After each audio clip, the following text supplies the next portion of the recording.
Okay, so section 6.3 is showing or proving that quadrilaterals are parallelograms.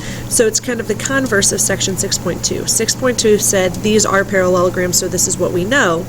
Now we are saying that these are quadrilaterals. Are they more specifically parallelograms? There are 4 ways to do this. So if you are trying to determine if a 4-sided polygon is a parallelogram, you need to be able to figure out which one of these 4 theorems, methods, whatever you want to call them, apply. So for the first way is if both pairs of opposite sides are parallel, then the quadrilateral is a parallelogram. So what would that look like? Parallel lines are going to have arrows on them, so they would look something like this. Okay, or the single arrows could be here and the double arrows could be here. So if you have a figure marked like that, then you know that that is a parallelogram.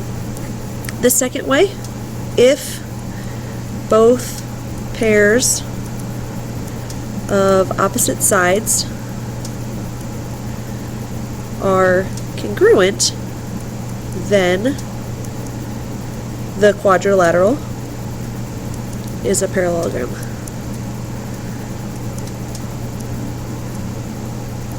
So congruence is marked with little tick marks. So this could be marked with 1 tick and 2 ticks, because remember, opposite means across from. They could also be marked with measures. So for instance, this could be 6 and 6, and this could be 4 and 4. So you could have a figure marked either way. The third way, if both pairs of opposite angles, so we've gone from sides to angles, are congruent, then the quadrilateral is a parallelogram. So we can mark the angles with arcs. So the opposite angles, or the angles that are across from each other, are congruent. You could also have measures in there. So for instance, I could have like 80 and 80, 100 and 100. In the fourth way, if the diagonals bisect each other,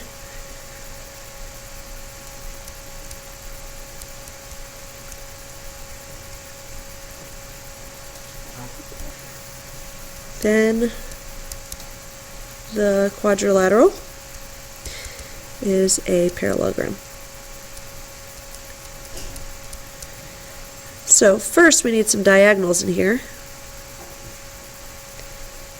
Remember, diagonals connect vertices across the figure.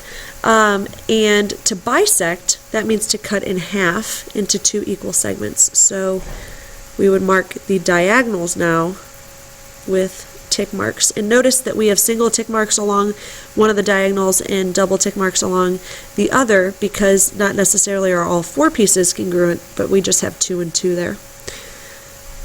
Again, you could be marked with tick marks, or you could be marked with measures. So for instance, if this is 5 and 5, and this is 4 and 4, that would also show that they are bisecting each other. So those are the 4 ways that you can prove that a quadrilateral is a parallelogram. So if you need to pause and write all of that down, that might be a good idea. Okay, so let's look at these examples. It says in example 1, tell whether the quadrilateral is a parallelogram and explain. For the first one, this is not a parallelogram. Now, your explanation is not going to be that it doesn't look like a parallelogram, but more specifically you have to refer to one of the 4 above. Does one of the 4 above apply? No. If you look at these sides that are across from each other or opposite of each other, for it to be a parallelogram they have to be congruent, but they're not. So your explanation is opposite sides are not congruent.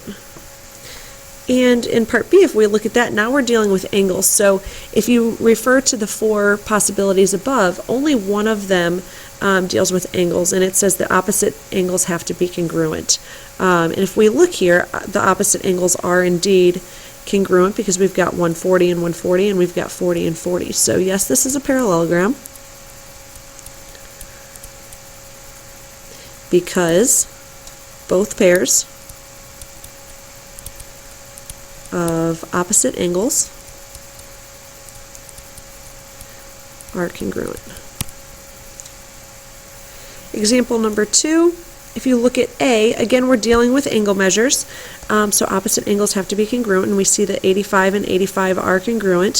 So now this is 95 and this has to be 95, but we don't know if that's 95, so we have to determine that first. We do know that there are 360 degrees in any quadrilateral. So if we take 360 and we subtract the 95, we subtract the 85, and we subtract the 85, if we get 95, then that is going to be a parallelogram. So when you do that subtraction, you do see that it's 95. So this is a parallelogram because both pairs opposite angles are congruent.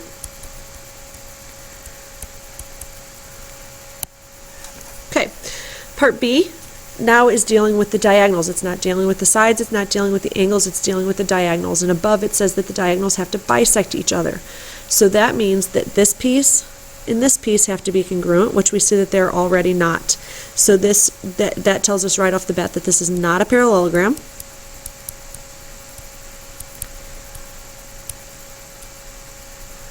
Because the diagonals do not bisect each other.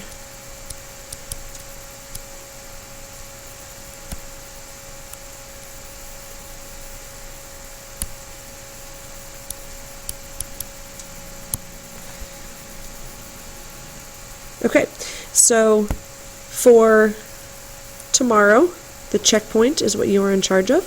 So you have 6 problems there. It says tell whether the quadrilateral is parallelogram, explain your reasoning. So please make sure that you have a justification as to why it is or is not a parallelogram.